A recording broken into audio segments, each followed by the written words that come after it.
স্বাগতম জানাই study for top চ্যানেলে।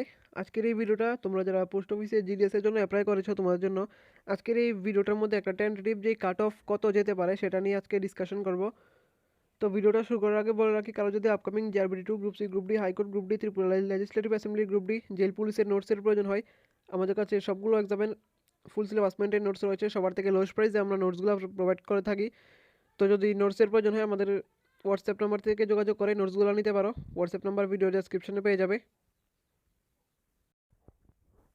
তো দেখো, প্রথমে বলে রাখি যে মেরিট লিস্ট কবে নাগাদ দেওয়া হতে পারে। যে অফিসিয়াল নোটিশে বলা হয়েছিল 28 তারিখের আশেপাশে রেজাল্ট দেওয়া হতে পারে, এটা টেন্টেটিভ রাখা হয়েছিল। 28 তারিখের একদিন আগে পিছিয়ে হতে পারে, একদিন আগে অথবা একদিন পরেও দিতে পারে। তো মার্চের 2 তারিখের মধ্যে হয়তো বা result first merit list upload হয়ে যাবে অফিসিয়াল ওয়েবসাইটে। তো রেজাল্ট নিয়ে কোনো রকম চিন্তা করতে হবে না। এখন মেইন কথা হচ্ছে কাট অফ কত যেতে পারে। যেহেতু এটার মধ্যে এক্সাম হয় না, কোনো রকম এক্সাম হয় না, তাই ফার্স্ট লিস্টের মধ্যে ফার্স্ট সেকেন্ড থার্ড এগুলির মধ্যে কাট অফগুলো খুব হাই থাকে। তো এখন হচ্ছে কাট অফগুলো কত যেতে পারে সেই নিয়ে। তো আমরা এখন যে নর্থ ইস্ট সার্কেল এবং ওয়েস্ট বেঙ্গল সার্কেলের কাট অফ অ্যানালাইসিস করছি। তো দেখো, নর্থ ইস্ট এবং ওয়েস্ট বেঙ্গলের কাট অফ সেমই থাকে। তো নর্থ ইস্ট আর ওয়েস্ট বেঙ্গলের ফার্স্ট মেরিট লিস্টে যে ইউআরের কাট অফ সেটা 92 থেকে 100-এর আশেপাশে দেখতে পারবে। 92ও এটা কম হয়ে যায়, 93 টু 100 এরকম থাকবে ফার্স্ট লিস্টে। তারপর যে এসসি রয়েছে 90 থেকে 100-এর আশেপাশে থাকবে।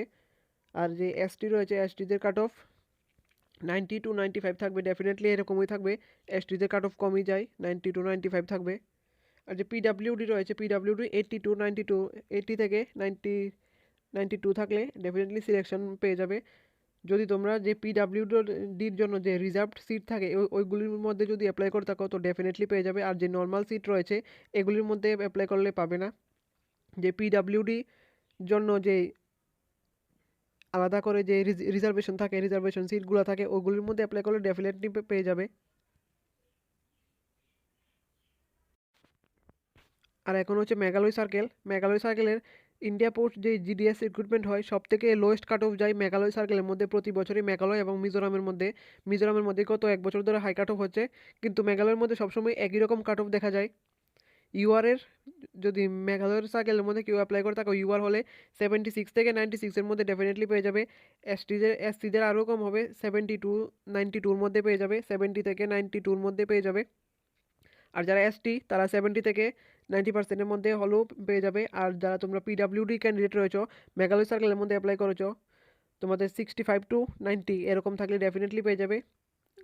গত বছর দেখা গিয়েছে যে মেঘালয় সরকারের মধ্যে পিডাব্লিউডি 60% দিয়েও ফার্স্ট মেরিট লিস্টের নাম এসে গেছে। যারা পিডাব্লিউডি এর যে রিজার্ভ সিট থাকে ওইগুলির মধ্যে অ্যাপ্লাই করেছে 60% দিয়েও ফার্স্ট লিস্টেই নাম এসে গেছে। আর ইউআর হলে 76 থেকে 96-এর মধ্যে থাকলে ডেফিনেটলি পেয়ে যাবে ফার্স্ট মেরিট লিস্টে মেঘালয় সার্কেলে যদি অ্যাপ্লাই করে থাকো। যেহেতু এটা এটা অল ইন্ডিয়া জব, এটা যে কোনো স্টেটের মধ্যে অ্যাপ্লাই করতে পারো।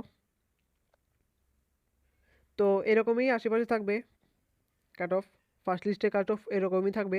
তো আজকের এই ভিডিওটা এতটুকুই। এরকম ইনফরমেটিভ ভিডিও সবার প্রথমে পাওয়ার জন্য সাবস্ক্রাইব করুন আমাদের চ্যানেলকে।